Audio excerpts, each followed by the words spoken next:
I'm walking over to clean out our chicken tractors, and I'm going to use all of the material in there to fertilize our fruit plants.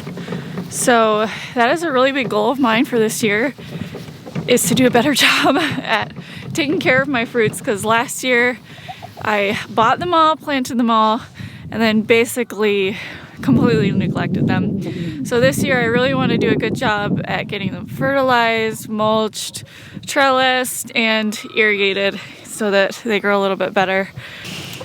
So it starts right now in the middle of winter. This is when we do a lot of our mulching because we have a little more time. This year has been super mild here where we are, so it's been really great for being able to get stuff done.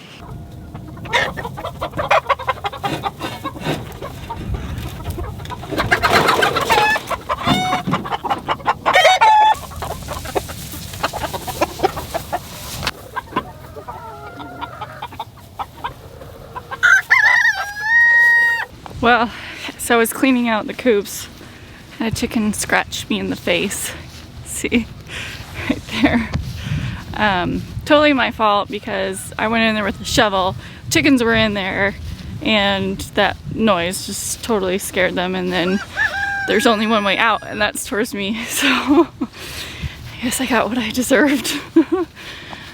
I guess the only negative about these coops is they are a little bit difficult to clean. And Cam could have installed like this hardware mesh on the bottom, but I actually told him that I wanted to keep some of the chicken manure for the garden, so I did have him install wood down at the bottom. So here is the result of cleaning out the top area of those chicken tractors. It's really not much just because most of the manure ends up directly onto the grass. And I'm adding it to my raspberry plants, which I am a little bit embarrassed to share just because they look so sad. But that's the whole point, right? I'm gonna get them producing better and looking better next year. Raspberries are one plant where you can directly add chicken manure without them burning. And then afterwards, we just took some clean hay and put it back in the chicken coop. We do this pretty often because we like to keep our eggs that the chickens lay nice and clean.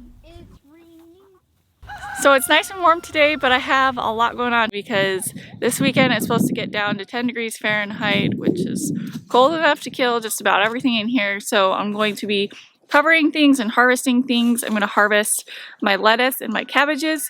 And then Cameron has been saying for a while that he was going to do our scissor doors on our caterpillar tunnel. Right now the ends are just held down with sandbags, and that's something that I really wish we would have done right away, but we were just so busy when we got the caterpillar tunnel that we didn't get to it.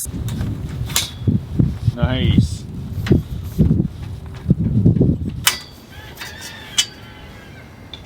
So I measured the midway point on the grounding pipe that these are going to lock down to.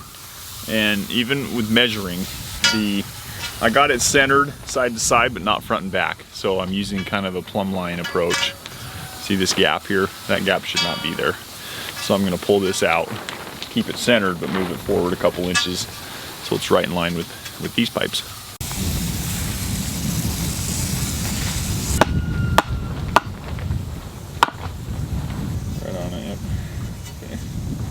Hey Becky, do you want to do the wiggle wire part so if it messes up, it's not my fault? With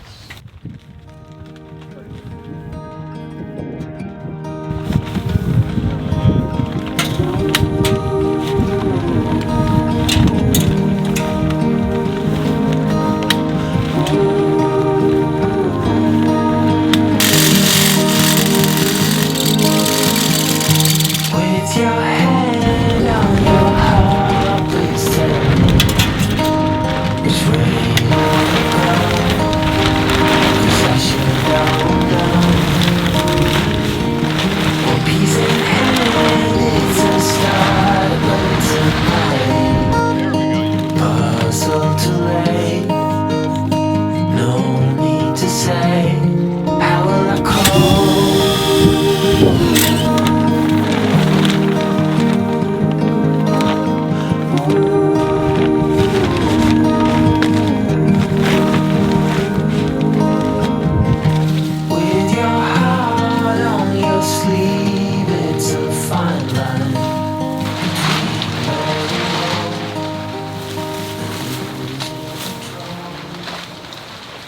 really cold, I harvested some daikon radishes, and then I also have here some Chinese cabbage, and I'm gonna make kimchi with this. This is the latest I've ever harvested this, but it has been a super mild year. I actually wasn't sure I was gonna get any at all because of the problem I had with the harlequin bugs, but I replanted one more time and I put netting over all of it. And I was able to get a harvest, which is awesome. So last night I put all of my cabbage that I had harvested into a brine. I do 1 gallon of water to 1 cup of salt. You just want to make sure you use unchlorinated water and a salt without additives. And then you just let it sit overnight. And then today I'm going to take everything out of it, chop up all of the vegetables, and then you reserve some of your brine water to put back into the ferment at the end. And we'll get some kimchi going.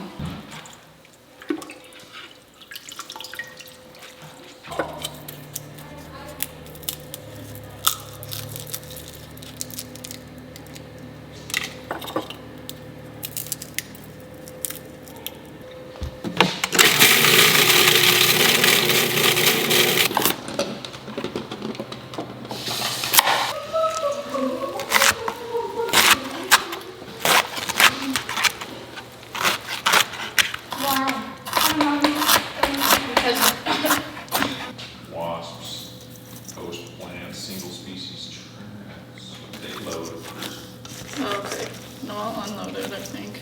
Gotcha.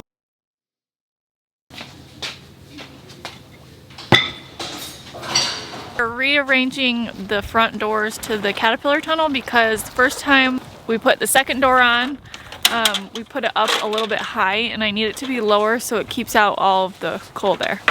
Be like 6 inches lower on that hole. Yeah. Do we have that much on the top? Yeah. I'll hold at least there. And before we straighten that side.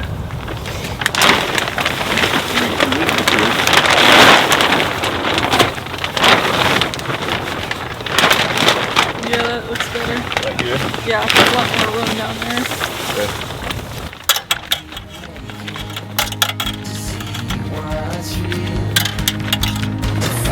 Here, you want a ladder?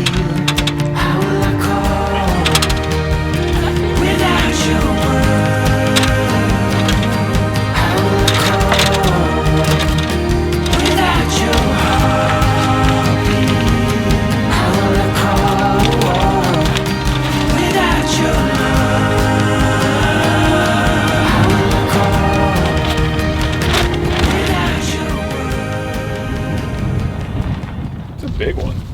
Pretty, isn't it? Yeah, that's nice. Cabbage. That's Okay. big. Yeah.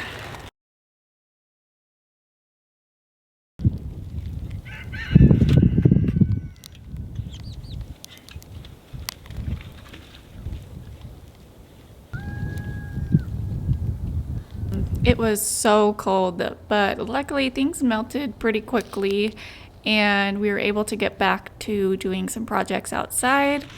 Cam and I are moving our silage tarp that was over one area of the garden over another area of the garden, just in front of it, and we are putting the black side up so that the weeds underneath die off.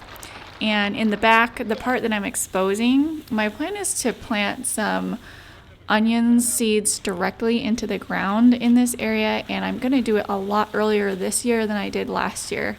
I think that was my main issue with direct sowing the onions is I just planted them a little bit too late in the year. I planted them in March. It was about 4 weeks before our average last frost date, but it still wasn't enough time.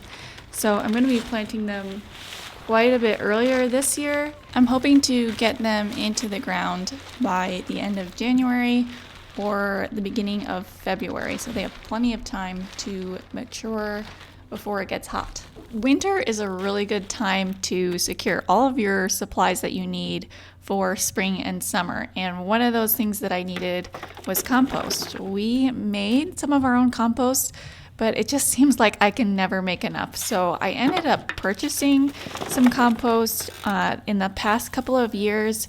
If I go in the spring, it's usually all gone, all sold out. So I went this year right now in the middle of January, and they have tons and tons of compost.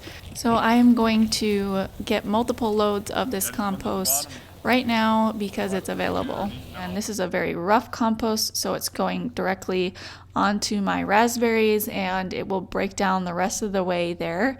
It kind of acts as both adding nutrients and a mulch at the same time. So our mild weather officially ended, and even though we were able to work some days it was snowing and it was so cold. So anytime we have a nice weather day, we're definitely taking advantage of it. We're working on something outside and getting as much done as we possibly can before we hit springtime. Did these get moved last night? Yeah, I moved them. Okay. Oh, it's cold. Ah! You don't want to go. They don't want to come out of there. Yeah. They're like, maybe not.